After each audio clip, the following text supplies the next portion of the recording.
Last week, Outkast was inducted into the Rock and Roll Hall of Fame. And during that event, JID and Tyler the Creator did basically covers of songs by Outkast, with Big Boi. And everyone loved it, and it was great, and it was super fun. And it got me thinking about something that I've been thinking about for a couple decades. Why aren't there more rap covers? Should there be more rap covers? I apologize for my voice. I sound like Bobby Brady, but I'm going through some kind of sickness, so you're just going to have to live with it. Should rap covers be a thing? You are there and you're saying no. You're typing no. Most people who I talk to, especially people who make hip hop, say no, is ridiculous. It's not a good idea. But then why was it so good seeing Tyler the Creator doing Bombs Over Baghdad? Why was that so good? So I want to both sides this. I'm going to steel man two sides of an argument. I'm going to do my best to have an actual debate with myself because I don't even really know how I feel about this. I think it's an interesting question. Okay? So let's have two sides of a debate that realistically nobody is even having. I looked it up. I looked it up on YouTube. I tried to see, is there any history of this debate? 5 years ago, Adam Neely made a video, and it was pretty good. It's pretty good. It was limited, as he said, by his own sort of outsiderness to hip-hop, which, of course, this video is also hampered by my outsideness to hip-hop. And then someone named Colormind, really good channel, just discovered them, made a response, which is probably better than the Adam Neely original. But as far as I can tell, that was it. Like, this did not start some kind of grand discourse. I am not striking while the iron is hot here. There is no iron. And if there were an iron, it would be incredibly cold. But I just want to talk about it because, cover songs are a huge part of music, a huge part of classical music. Every classical composer plays the compositions of other composers. That's part of how they learn. Every jazz musician knows many other songs that they don't write. It's actually part of being a jazz musician, is being able to play other songs. If someone says, play Take the A Train, you're going to play Take the A Train. You're not going to say, what? How does that go? Country, blues are basically built on covers, built on traditional songs which are reworked. R&B and soul, even there you have a lot of artists covering the work of previous generations. But most of all, and I think that the most apt comparison is rock and roll. Rock and roll is, for better and for worse, built on cover songs. So I want to get into the better and the worse of that. All right. Now, this kind of ties into some of the ideas that were in Adam Neely's video. He has another super white guy. I can say that. I'm super white. Ethan Hine, who's a music professor. And Ethan Hine, says that, the reason that there's no rap covers is because rappers keep it real. They quote Busta Rhymes as saying there's no biting, right? And I think this all kind of ties into what makes rock and roll covers so problematic. Because they are. The history of covers in rock and roll is extremely problematic. They started because white audiences didn't want to listen to black musicians. Elvis Presley, the first radio station that played Elvis Presley got in trouble because people who listened to him thought he was black and they didn't want to hear black people. They said, don't worry, he's white. And they said, oh, thank God. All right?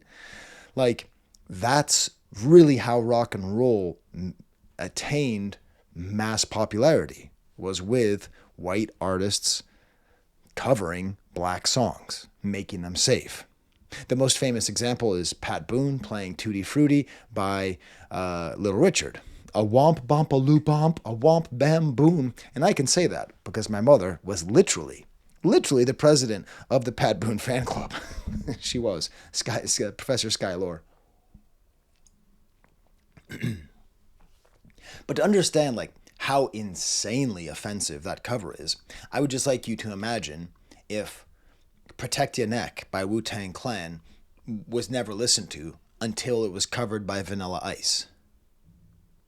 Yo, protect your neck, son. Protect your neck, son, right?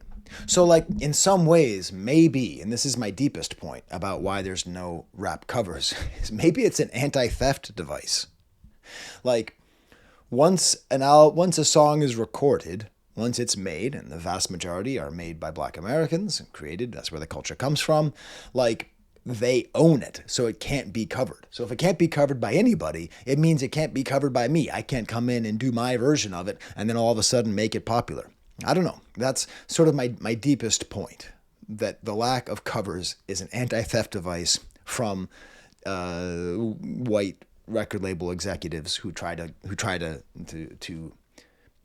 well, the technical term is fake the funk. So that's why, like, it's crazy because rap music is based often on samples. So you can sample old songs, you can quote them, but you just can't do the whole thing. So I think rock and roll provides a good example of why there should not be rap covers. But it also provides a good example of why there should be. Heritage.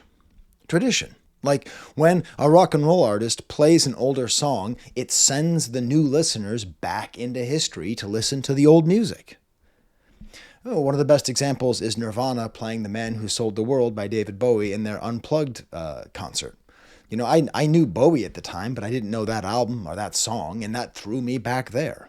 Or hell, the easiest example is one of the greatest thefts in rock history is how much Led Zeppelin stole from the blues, but also every single blues CD I ever bought was because I loved Led Zeppelin.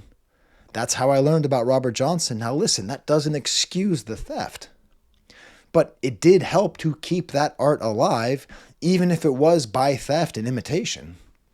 Or perhaps a less contentious example, the Beatles and Smokey Robinson. Like, Smokey Robinson, The Miracles, some of the best music ever. You Really Got a Hold on Me from the Beatles' second album with the Beatles helped to show the world, oh, I see, the Beatles are trying to be Smokey Robinson. I should listen to Smokey Robinson. And then Smokey Robinson heard the Beatles, and then he started singing the Beatles, and he started actually doing covers of the Beatles that were better than the Beatles. It was this great symbiotic relationship.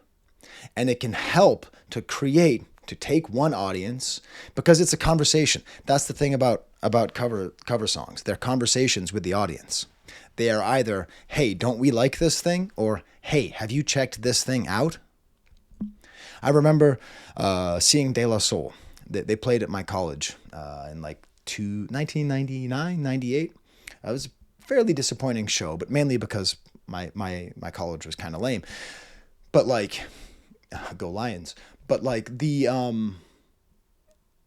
they did this whole section where they were just basically doing an old school rap throwback. And they did, Ricky, Ricky, Ricky, can't you see? Sometimes your rhymes just hypnotize me. And they lectured at the audience for half an hour about how that's not a Notorious B.I.G. lyric. That's a Slick Rick lyric. And they were trying to explain to us. And so it made me realize in that moment, maybe there's no rap covers because of people like Diddy. It's an anti-Diddy device, not baby oil Diddy, like artistic Diddy, where he took the message by Grandmaster Flash and the Furious Five, but actually by Duke Booty and Melly Mel, and just turned it into a random flossing song with a Hype Williams video. Maybe he just sullied the concept so much because so much of what he did was just so low effort and frankly disrespectful. I remember driving around. I used to volunteer for the Boys and Girls Club at my college. It's mostly teenagers, whatever it was. And I remember trying to explain to them that song, the Diddy song that samples the message, was an older song. And these kids would not believe me. They were just like, nope, that's not it. So I think the positive is when we get away from that and we consider cover songs to be like informal apprenticeships. This is because I grew up playing rock and roll music, right? And it's it might be good if rap had a canon, if it had a repertoire, or in the words of Pat Finnerty, if it had the effing songs. Like I said earlier, every jazz musician knows how to play Take the A Train, Autumn Leaves. Every ska band starts off by playing Message to You, Rudy by The Specials. Every punk band at some point plays Blitzkrieg Pop. Every classic rock band will do, Louie Louie or Wild Thing or Wish You Were Here. Or hell, when I was in high school, we had maybe 7 high school bands, and 5 of the 7 of us all played Purple Haze by Jimi Hendrix. And it made me realize, like, it was really important, even though it seems kind of silly and it's unoriginal. This is like how you learn a lot about style, flow, songwriting, etc. And so maybe that's what's most lost in rap music's refusal to do cover songs. Let me do a thought experiment here, okay? Imagine if the following artists all have performed the following songs, okay? Migos, Westside Gunn, Project Pat, Kendrick Lamar, and Ice Spice have all, at some point in their career, performed Rapper's Delight, Eric B. for President, Nothing But a G-Thang, Rap Snitches, Protect Your Neck, Bombs Over Baghdad, Runaway. Just imagine if Ice Spice had at some point in her life figured out how to do Protect Your Neck from front to back, every single line. That's like how most rock and roll bands start. Like they just figure out a song. Well, we have to play Stairway to Heaven. Oh my God, this is a long song. This is a complicated guitar solo. It's not about being as good as the original. It's not about replacing the original. It's like there's this, again, it's an apprenticeship where you learn. And maybe that would help to keep the heritage a little bit more alive if this was in standard practice. If right now, you know, in a small room, shout out to Outkast, Read My Soul's most recent video on Outkast is great. If, you know, like there was someone in a small room and they were writing raps and they were trying to rap about their life, but they know that like everybody has to do their version of Eric B. for President, right? Couldn't you imagine that? And it's never going to be as good as the original, but it might be. You know, if it might be, it could be, it could end up being that way. Sometimes songs speak more to you in the mouths of someone else. The most famous example is all along. I'm sick, everybody. A good example is all along by the Turkeys. All Along the Watchtower. The Jimi Hendrix song that ended up being written and performed first by Bob Dylan. It's a Jimi Hendrix song. Bob Dylan says it's a Jimi Hendrix song. He just didn't happen to write it. Or even Nirvana's version, Going Back to the Man Who Sold the World. That spoke more, I think, to my generation than it did to his generation in the time that we sort of felt like this world of constant corporate sellouts. So I don't know. You know, it's this conversation with the audience. This is what inspired me. This is what we love together. Perhaps it would maintain a certain level of craft. Let's go back to Tyler, the Creator, playing Bombs Over Baghdad. Are you serious? Did you see that? Do you know what that makes you realize? How the hell did Andre 3000 do that? How did he write that and perform that? How did Tyler, the Creator, perform that? Tell me the truth. If I gave you a year, do you think you could perform Bombs Over Baghdad as well as Tyler, the Creator, did there? One half as good? This transmission of heritage and skills. In the Color Mind response, he talked about how there's no rap music in karaoke. You're wrong. That's all I do in karaoke. I have one song in karaoke. It's Mama Said Knock You Out. And the first time I did it, I realized, oh my God, rap music is way harder than it sounds. You know, I had to call to come back. I've been here for years, rocking my pants, putting suckers in fears, go down to the house, ooh, listen to the bass go. Explosion, terror, as I part of your crew. Right? Like all the breath control, just the relentlessness of it. You know, it's the craft. It's the craft. One time I remember I lived in Massachusetts, and my girlfriend at the time was in Maryland. So I remember driving down to Maryland. It's like a 7-8 hour drive. And the whole way down, I just decided I am going to memorize Eric B. for President.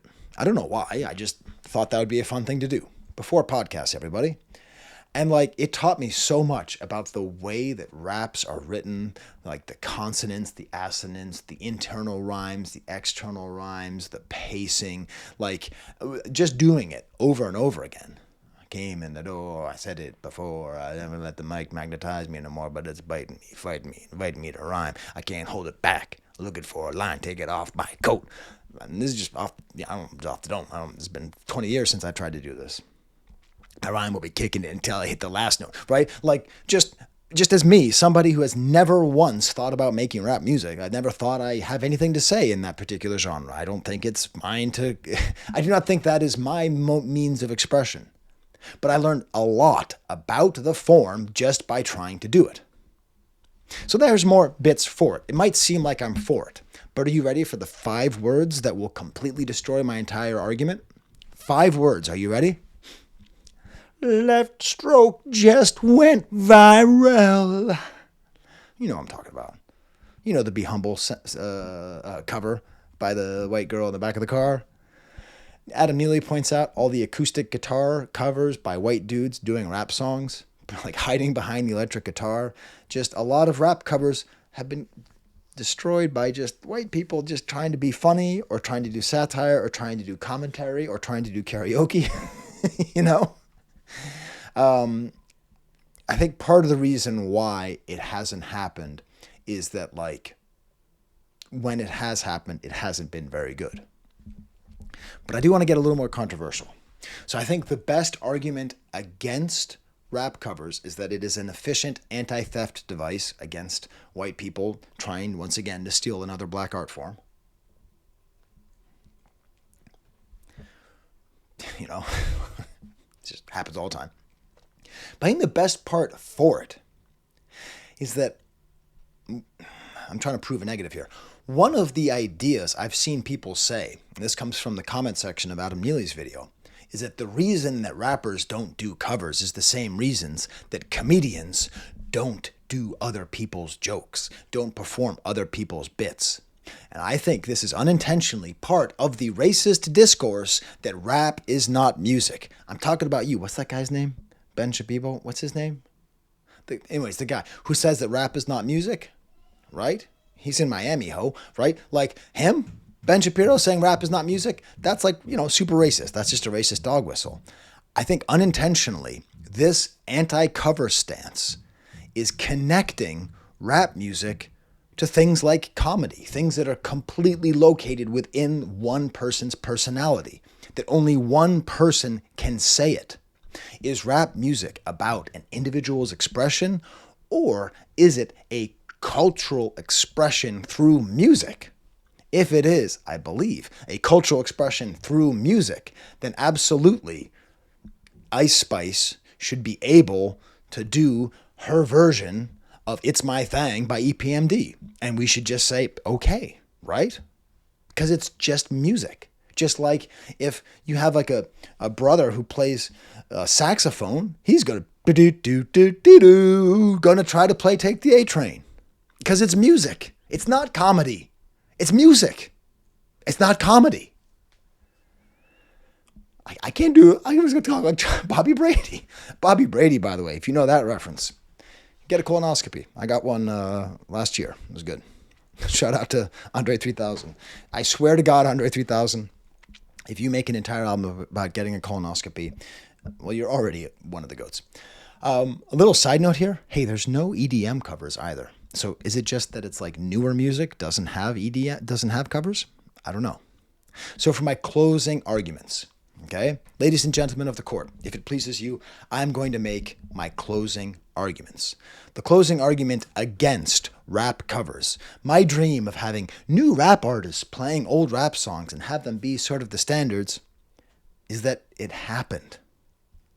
And it was okay. It wasn't that good. It's this album, In the Beginning, came out like 97, 98, Priority Records.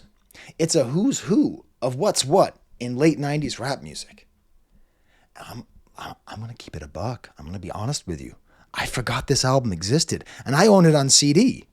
I forgot this album existed until I was reading the comment section of Adam Neely, and someone said, well, someone's already done it. And I was like, oh yeah, that's right. I was looking at this. I was like, I don't remember even listening to this. Turns out I bought it for $3.99, which adjusted for inflation is $2,000. So like this album, I bought this album and I must have listened to it like once and then just was kind of, it's okay. It's not terrible. There's some good parts. The most disappointing thing is that the opening track is Wu-Tang Clan doing Sucker MCs by Run DMC, which is like, oh my God, that's going to be great. This is going to be the best. I cannot wait for this.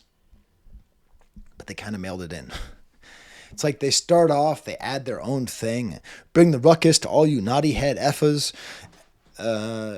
as shit's like Hammer Time, Can't Touch Us, just like why are you spicing it up? And then like the music itself isn't like, it's kind of like a bad version of the beat. And the thing is, they have to keep changing it. They have to keep changing all the things. They have to keep talking about changing the names and changing that. An old dirty bastard comes on and says he didn't go to St. John's University. And I understand the need to personalize it, but like maybe it's better if we don't. Maybe if we just like have the lyrics as they are. But that being said, it's not terrible. It's just, like you just feel kind of like, I was hoping that I would revisit this and I'd be able to come on and tell you, this is the reason why we know. You know, Bone Thugs-n-Harmony doing F the Police? It's good. Fuck the police. Yeah, you know. Especially the last three letters of police. You know, and then 6 in the Morning by Master P. Hey, you know, cool. This is what I'm talking about, though. This is what I'm talking about. So if you are a Master P fan in the late 1990s and you know that Master P is doing a version of 6 in the Morning, might you go and check out Ice-T's 6 in the Morning? The second gangster rap song of all time? Shout out to Schoolie D. Maybe you would. Okay? And then Def Squad and Rapper's Delight? Oh my God, it's awesome. And it was actually kind of a big hit. And it actually sort of helped to make Rapper's Delight back in the zeitgeist. I remember the 90s. Rapper's Delight was kind of an obscure song. It kind of faded into memory. But Def Squad doing it made it better.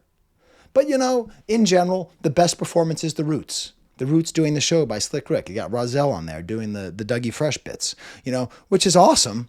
But it's also a reminder like, oh, they're the most musical. Maybe this is a music question. So that's my closing arguments against. Like, it's been done, and it was fine. It wasn't good. It was good. It wasn't great. Too Short's pretty good on here. Too Short is both sampled, is both covered, and he does covers. Here's my closing example for the rap covers. This is a Neil Young cover album. This has got Pixies, Flaming Lips, Nick Cave. This helped to turn my generation onto Neil Young. I was already onto Neil Young, but when you heard the Pixies doing Winter Long, you were like, who is this Neil Young guy? This is a Neil Young cover album featuring a bunch of unknown bands from Canada. I didn't know any of them, but I love Neil Young so much I bought it, and that got me into this weird band called Treble Charger. They're fine. Actually, no, they're good. They're really good. I got really into an unknown band. What if we did this kind of thing? Let's take, for example, MF Doom. MF Doom. Everyone loves MF Doom, but no one really knows where to start. Well, okay, they do. Everyone loves MF Doom, but people don't love MF Doom enough. What if there were 2 cover albums, tributes to MF Doom? And this is the important part. Producers and rappers. Okay, so you don't just get the instrumental. Like, you do your own version of the instrumental. You figure it out. You play it. Maybe you change the drums. Maybe you don't. Maybe you add an element. Maybe you don't. And then you spit the lyrics as well as you can. You show off the love of the craft. You show off how much you love it. It's not just karaoke. It's love. And the first version is all stars. You know, people who you might expect. Mos Def, Open Mike Eagle, a bunch of people who are on record saying how much they love them. But maybe some unexpected people. Maybe, I don't know, Kodak Black comes on. You trying to tell me you didn't hear Kodak Black trying to do MF Doom? What the hell would that be like? Could he do it? Could he do it? What if he did it? What if he did? Would he not become a better rapper if he did that? What am I talking about? All along the watchtower, okay? So like, what if there was a huge, big old production? And it was just loving tribute to him, and people got on. I think it would have that conversation back and forth and back between the generations. And then release a second version that's all underground, super underground, less than 1,000 followers on Spotify. Have it be a companion piece so that the next generation can show their love and appreciation and that people can know where to look. Are you trying to make it regional? Make like, north, south, east, west. And have it be a whole thing where like you have like young guys from LA trying to do versions of MF Doom songs like in the most interesting way they can with like young producers. Like it's a way of building a canon, of building some kind of traditional songs and some kind of heritage, some kind of passing on of those skills. In conclusion, should there be rap covers? I don't know. I don't know. I don't know. This is not actually my thesis. I would like to see it. I would like to see this idea in particular tried because I think it would help me to better understand MF Doom because I wasn't paying attention to rap music when MF Doom was big. Like hearing artists who I like and respect and understand try to communicate through his words, cadence, all that, like what they love. But I don't know. What do you think? You tell me in the comments. Should rap covers be a thing? Should I do videos when my voice sounds like this? All right, well, I got to get back to Arm & Hammer. Dense. Okay, there's the camera.